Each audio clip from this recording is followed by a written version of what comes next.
The new solo album, Crossfire, I guess you have to do all the promo, where I guess in the past maybe when you're with Krokus, it gets to be split up a bit. No, I was the guy who, like, early afternoon after lunch, when everybody, like, hung out by the pool, used to get ready and go with my tour manager to the waiting cab to do a couple of interviews in different radio stations. In the 80s, there were so many rock stations in the USA. It's amazing. But I enjoyed doing it. Of course, I would have loved to enjoy a swim, but I thought too much sunshine is not too good for me anyway. It makes me tired, and I like to save the energy for the gigs.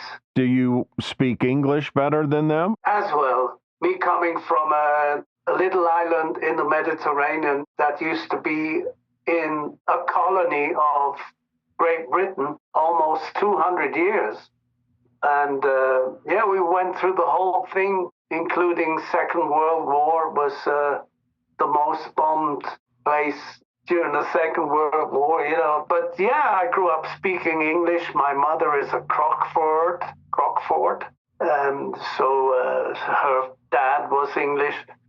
And I was the best pick, not just because I was the lead singer, but also because I could communicate. But over the years, the guys learned their English, and they could speak perfect today. With all these vocalists losing their voices nowadays, is there something you do to maintain it? Well, I would say I don't lead the same rock and roll life I used to. I think it's a natural thing, and I see that in many musicians. As soon as you get married, as soon as you have children, you start to think, well, I have to give a good example and, you know, not be the rock and roll maniac I used to be when I was younger. And so that's a help. And then it also goes in what kind of diet you keep, what kind of health level you have. I'm not the sporty guy who likes to do sport a lot, but I go out for long walks. My wife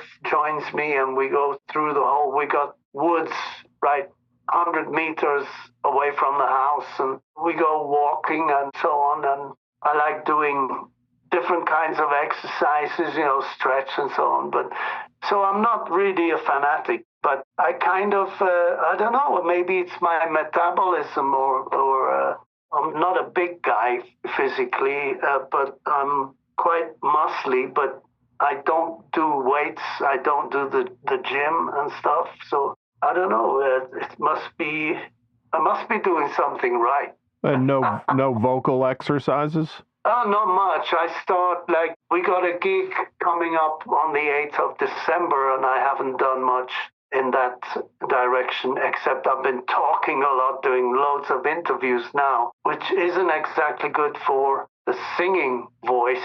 You're using your vocal cords in a different way and pushing out the air and all that. It's a different thing, sitting down also. In the older days, I did, for a whole year, I took karate lessons, and when I was a young hippie back in the 60s, I used to sit down and do yoga and stuff, and so maybe I do a mixture of it all according to the way I feel, to my mood, but I do something, you know. I don't do nothing. I'm not a couch potato, although I love watching movies. I keep in touch with the world, watch the news and everything, and most of all, I keep my voice ready for action.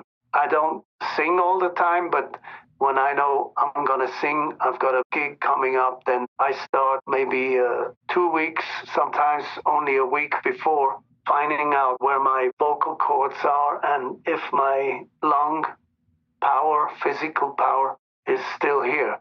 If not, we live in a house with a lot of stairs. That really contributes to what you call cardio, good for the heart. And, well, that's it. I still drink my red wine. I love that glass of red wine with my dinner. And I enjoy a glass of grappa, you know, this Italian grappa. And coffee, you know, I drink coffee before I sing. But then I down it. I wash the coffee dust away from my vocal cords with a sip of cool, white, dry wine. I learned this from opera singers. They drink white wine before an opera because it not only clears the voice, it has no fat and also puts you in the mood. Instead of coffee, coffee is also an upper, but it has that dust and it dries up your throat. Whereas white wine keeps it lubricated and keeps you in a happy mood. So I always have a glass on the side of the stage, my cool bottle of white.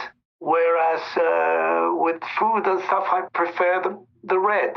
And this, I've been keeping this up since decades, so must be doing something right. Absolutely. Speaking of your wine habit, I know Ritchie Blackmore had offered you a shot before your audition, but you auditioned for Rainbow? Rainbow, yeah. I was rehearsing in London at this rehearsal place with different rooms and an office. And I was rehearsing with Easy Money. We play a song from Easy Money on our Storace set list.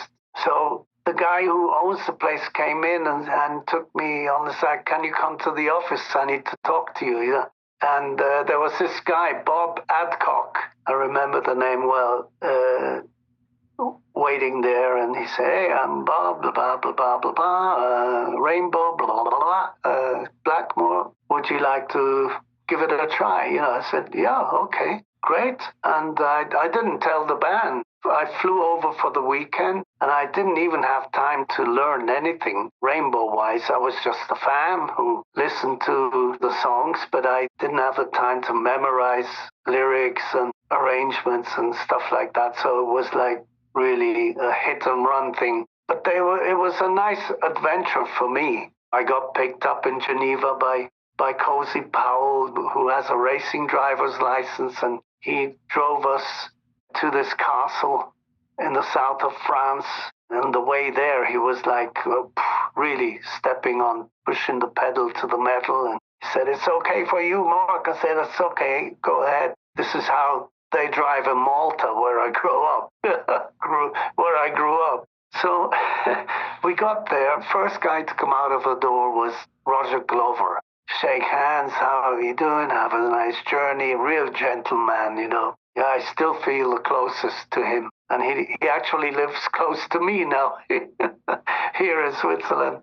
But that's another story. So yeah, then Cozy and Ritchie. Ritchie was kind of a silent guy, ominous, and I was warned that he could crack jokes, he could make funny tricks and stuff like that. But in the end, I rehearsed a couple of songs with them and flew back, and I kind of knew it, that I had not delivered what I wanted to deliver. I didn't deliver the best of me, but I said, what the hell? I just got a paid trip to come and have a sing-song with Ritchie Blackmore and the band. A few years later, I met Ronnie James Dio here, talking backstage, and mentioned the encounter, He said, yeah, not an easy guy, about Ritchie Blackmore.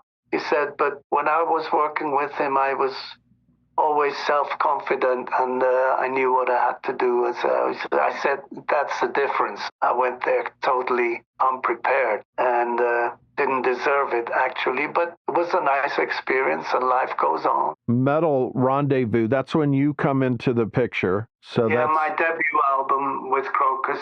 Life was never the same. With that album, I'm looking at the numbers online. Of course, Wikipedia is often wrong, but you sold, it says 200,000 copies of that album in Switzerland alone. Is that true? Yeah, 4 times platinum. But compared to the other albums, it looks like the ones that you sold really well here, it would show like 50,000 or something in Switzerland for those sales. Well, it's the oldest album, Metal Rendezvous, my debut 1980. And it just kept selling through that decade, through the 80s.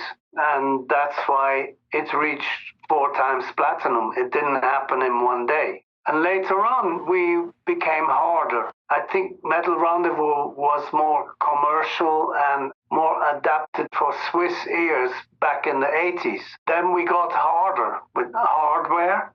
That's why the title. And then One Vice at a Time. We were inspired by being on the road so much in the USA. And when Headhunter hit the Swiss scene, it was like very, very metallic sounding music. But we had Tom Allen, the producer of Judas Priest, of course, producing Headhunter. So there are some sounds in the album which are similar to how Judas Priest sounded back in the day, and so you can blame it on the producer if you like, but we were happy with that. The title track, though, Headhunter, is definitely Judas Priest-like. I mean, the sound, but even kind of the vibe of it is Judas Priest-like. Yeah. But we were, in those days, really big Judas Priest fans, as well as AC/DC and Led Zeppelin and Deep Purple and The Who. So sometimes you compose a song which leans more to one band than the other because inspiration has to come from somewhere. Everyone is inspired by something, whether it's looking at a nice sunrise or a sunset or whatever. It inspires you with a certain feeling and gives you the attitude for a guitar player, for example, of what chord to play. If you're writing lyrics, which direction you want your lyrics to go. Is it going to be a love song? Is it going to be a party rock and roll animal song? Or is it just going to be something neutral, maybe a little political, like Eat the Rich or Stand and Be Counted? That's also about voting, and it depends, it depends. It's never the same, and thank God it changes all the time. I know you already had experience with T and recording experience, but does anything stand out from the recording of Metal Rendezvous? Well, after my stint with Swiss progressive hard rock band called T, I kind of took a break in London again and formed Easy Money. And there's one song that made it to an album called Metal from Mothers Volume 2, and that's called Telephone Man. And you can see there that the music already got harder than T was. Then when I joined Krokus, it was on the strength of the songs they had, the songs they wanted to record. And I put my 5 cents into that, obviously, because I came with a certain attitude and a certain spirit, which was not around in the band. It was like my vocal acrobatics. I was hidden 4 octaves at that point. So kind of adding more to their demos, because the singer they had singing on their demos was kind of limited. Really nice guy, good voice, but I was more free. So I had to do the right things and not go too far and stay within the limits of the composition of what the composition was asking from me. And I remember the producer, Martin Pearson. He was an English guy, and I was flying in from London, and we communicated on a good level. The guys in Krokus couldn't speak that good English as they do today, so it really helped that Martin Pearson was in my headphones communicating, and Tommy Kiefer always in the breaks on the couch giggling away. He is unfortunately we lost him, and he's up there in heaven today. So, well, what can I say? I added and corrected some lyrics, obviously, in English, and added a lot of the improvisations at the end of the songs, and some vocal lines, and this, that, and the other. But basically, all the songs were already demoed. That was a good start, great start, after the release. The telephones didn't stop ringing. and our manager, Harry Sprenger, together with his assistant, Heinz Meyer, of Free Inversion Agency, they just couldn't keep up with it, and they realized, America's calling. We have no clue how to handle America. We're going to need a management there. So Krokus played at the Chicago Fest, and all hell broke loose, and there was a person who was eyeing us up. He was kind of a friend of our A&R guy in New York, Mike Bone, who was in Arista. We were signed to Ariola in the UK and Switzerland. The sister company in New York was called Arista. Clive Davis was the CEO, and Mike Bone, A&R. And Mike Bone called Butch Stone and said, there's a band you could probably manage. They need US management. And Butch turned up with John Kolodner, who later joined Geffen Records. So we had quite a party, quite some conversations before we flew back to Europe, to England, and played the Reading Festival as a new act from Switzerland. And we blew the place away. It was so nice. So we were so bombastic. It was a short set list, and we gave it all we had. And after that, we just kept on going from level to level till we returned to the USA to do some more gigs. Tommy Kiefer is in the band still at this point when you come over to the States? Oh, yeah, he came back with us. How would you describe him?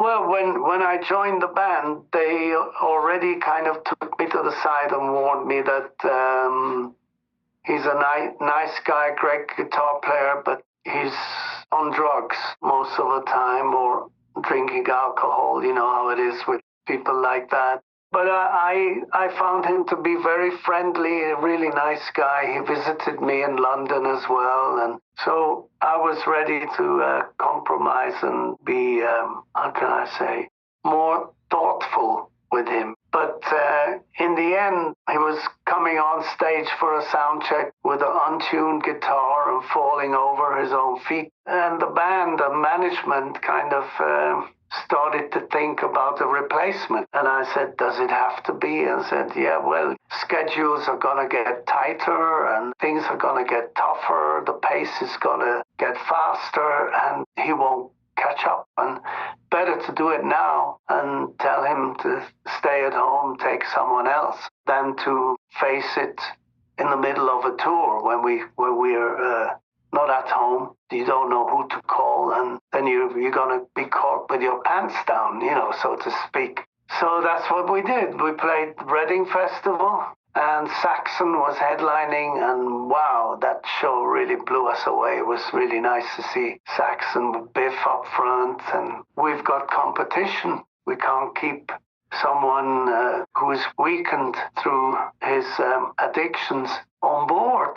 And we had to do without Tommy. But Tommy ends up killing himself, right? Oh, yeah. It was like a bleak, foggy morning. I was in Solothurn then, staying at a friend's place. We had just partied the night before. And so around 10 in the morning, a girlfriend of mine comes in, and her face was down to the ground and tears in her eyes. And she said, did you know? She told me about Tommy, and the whole town knew about it by the end of the day. And it was really tragic. Did he shoot himself or hang himself or what? He hung himself in the band's rehearsal room. In Krokus's room? It was the old rehearsal room before I joined the band. Yeah. You guys didn't seem like a big partying band. Is it just kind of normal levels of drinking? I mean, once Tommy's out of the band? Well, we had our beer, our wine, and our smoke, basically. I was the guy who had a bottle of Remy Martin, hidden away in the bunk. It was like a way to come down and get ready for bed. I was always the last guy to go to the bunk because I like to pull out something totally different to pacify my ears and my system. Something like Stevie Winwood. I had this cassette called Ark of a Diver, or I had the Moody Blues, or I listened to classical music. This was like in the front lounge, in middle of the night, everyone's in the bunks, and I've got all the curtains up so I can see the stars outside, and the driver in the front is doing his thing, driving. Turn on the music, not full blast, but kind of wind down, have a sip of Rebbe and meditate on what's going on, what's been happening and stuff before going to bed myself. And I always used to be the last one up. You know, singers need a lot of sleep for the vocal cords. Basically, that was it in the early days. But by the time we hit Headhunter, I think there were guys in the band doing some white lines, you know, on the mirror. But more than that, it's like, no, nobody got into anything heavier, thank God, because that's too destructive. Once it gets you, you never get off it. For me, having to take care of my vocal cords was my first duty to myself and the band. So I didn't overdo it. I had my time, my good time, and my long sleeps. And after lunch, I would go to do interviews.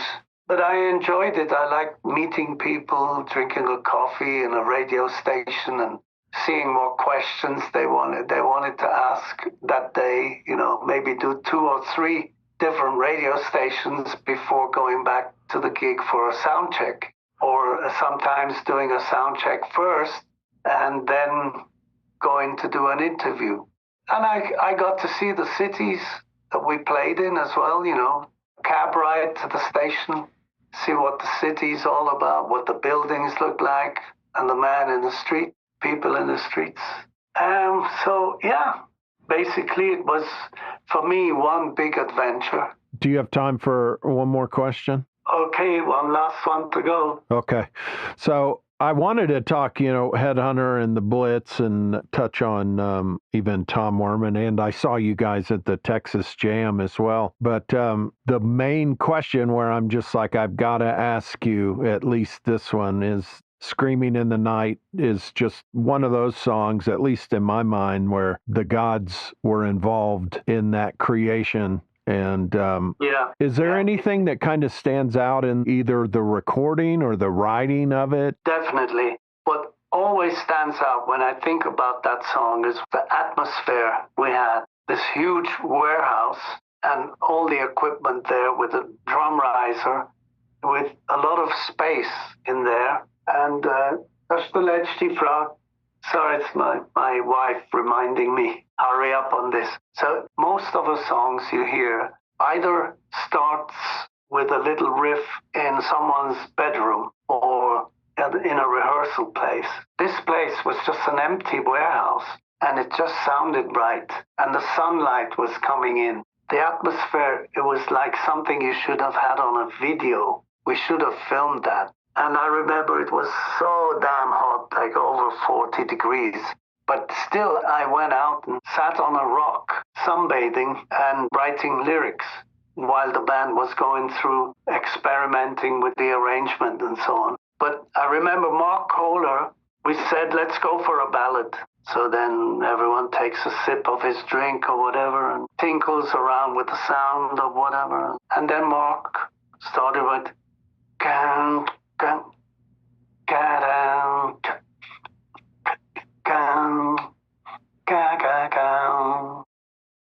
yeah. And Fernando goes, yeah, great, keep that up. Okay. It was Steve Pace already then.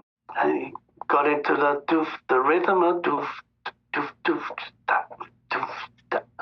Chris picks up the bass, and we're all relaxed and feeling hot, and we don't want to overdo anything. It's that kind of hot and bothered feeling where you don't want to overdo stuff because otherwise you start to sweat. And that's why it started off so relaxed. And I had this lyric about Vikings, invaders, barbarians invading a civilized place, marauders, raping, stealing, killing people, you know, like the typical Viking movie today. So it was just easy. Sons of vengeance, can you rescue me? Yeah. They got me tied up to a oak tree. Yeah. And what I like most about it is that it's this long ballad. It's got its soft parts and then it whacks into the metallic bashes, you know, the